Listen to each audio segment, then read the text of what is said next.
Bonjour bien-aimés, je viens vers vous pour donner suite à la précédente émission, être ancré dans la foi. Et ici, comment transformer notre champ de mine en champ de fleurs? C'est possible. Avec le Seigneur, c'est possible. Vous allez me dire, mais qu'est-ce que vous voulez dire par champ de mine? Ce champ de mine, c'est le champ où il y a des choses qui ne nous préviennent pas, qui nous arrivent et qui ne sont que le résultat, les conséquences des œuvres de ténèbres qui se manifestent ça et là. Je vais vous donner une illustration qui me vient à l'esprit pour être plus clair.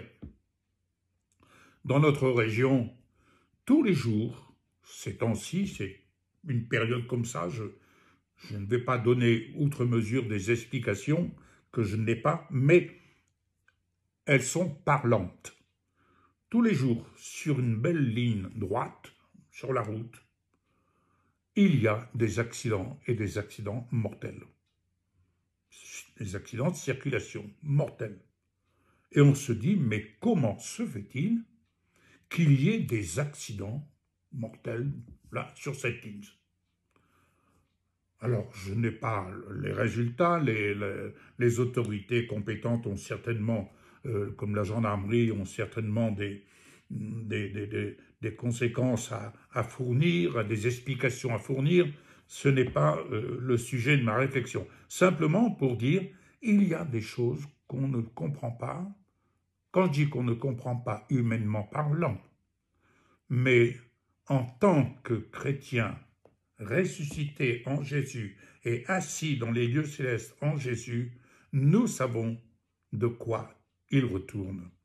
Car vous savez, si nous pouvions voir ce qui se passe dans le monde des ténèbres, l'action des démons, l'action satanique, ce n'est pas ma tasse de thé, mais il faut bien l'admettre, eh bien, si nous pouvions voir, nous pourrions dire, mais qu'est-ce qui se passe? Eh bien, ça nous susciterait certainement une autre nature de notre engagement à pouvoir mener le bon combat de la foi dans la prière, car comme la parole de Dieu nous le dit, nous n'avons pas à combattre contre la chair et le sang, nous n'avons pas à combattre contre les hommes, mais contre des esprits méchants dans les lieux célestes. Nous n'ignorons pas, comme Jésus lui-même nous le dit, donc on ne peut que s'appuyer sur ce que Jésus nous enseigne, nous dit et nous met en lumière. Acceptons de regarder et d'entendre Jésus nous dire « Le voleur ne vient que pour dérober, le voleur ne vient que pour égorger, le voleur ne vient que pour détruire. » De quelque nature, de quelque dimension que cela soit, c'est son œuvre de détruire, Et cependant, nous oublions, ou nous détournons, ou nous ne prêtons pas attention que le Seigneur n'a de cesse de nous avertir. Il a vaincu les puissances des ténèbres à la croix. Il a vaincu celui qui avait la puissance de la mort. Il l'a rendu impuissant. Donc, bien-aimés, maintenant, vous savez, quand il y a un procès, il y a un jugement qui est rendu, et il reste maintenant l'application des peines. C'est-à-dire que le procès, le jugement est rendu, et l'accusé va devoir passer devant le juge des applications des peines. Eh bien, vous savez, Jésus est en ce moment, et depuis l'œuvre de la croix, il est dans l'attente de voir son Église être à même, là où il est, de pouvoir ainsi exercer et de mettre en exercice l'application des peines infligées à Satan lui-même. Oui, le procès a été gagné, Jésus a gagné le procès, mais maintenant, l'application des peines. Alors, pour ce faire, comme dit précédemment, nous avons besoin de nous ancrer durablement, fermement, d'être enracinés, de nous implanter et de nous ancrer dans la faveur des promesses de Dieu portées à notre compte au ciel. Donc, au nom de Jésus, au nom de Jésus, il n'y a pas d'autre nom que celui de Jésus qui a vaincu l'œuvre de l'adversité à la croix de Golgotha. Ne faisons pas offense au nom de Jésus en nous tournant vers ceux-là qui n'ont eu qu'à être spectateurs de l'œuvre de la croix, mais c'est Jésus, Jésus seul, le vainqueur. Ainsi, notre foi, notre espérance et notre amour doit être ancrés en Jésus seul.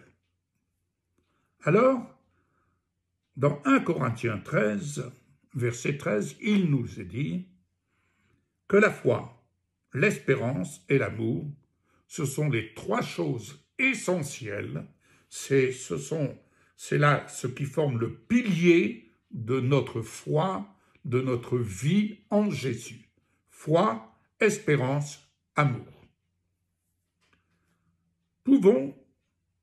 Pouvons-nous ainsi définir foi, espérance, amour? La foi se détermine tandis que nous tirons notre force spirituelle en Christ glorifié. Notre espérance détermine notre engagement par sa force dans les œuvres que Dieu a préparées d'avance afin que nous les pratiquions.